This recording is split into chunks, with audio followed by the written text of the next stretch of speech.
Peristiwa pembakaran rumah kepala kampung atau Lurah Gunung Agung, Kabupaten Lampung Tengah, dipicu oleh penusukan yang dilakukan oleh kerabat sang lurah.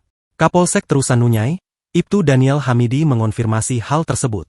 Dia mengatakan penusukan itu terjadi di Pasar Bandar Agung, Kecamatan Terusan Nunyai, pada Sabtu, 17 Mei 2025, pukul 9 waktu Indonesia Barat. Jadi berawal dari kejadian tadi pagi, ada korban pembunuhan, kata Daniel saat dihubungi, Sabtu siang. Dia menjelaskan, peristiwa penusukan yang berujung kematian itu terjadi antara pelaku bernama Agus Sadewo, 41, dengan korban, Surya. Pelaku yang menusuk korban ini masih keluarga kepala kampung, kata dia.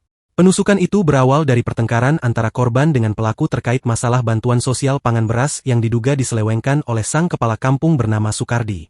Dikutip dari tribunlampung.com, oknum tersebut tertangkap basah menjual sekitar 400 karung beras bansos seberat 4 ton dengan harga 36 juta rupiah.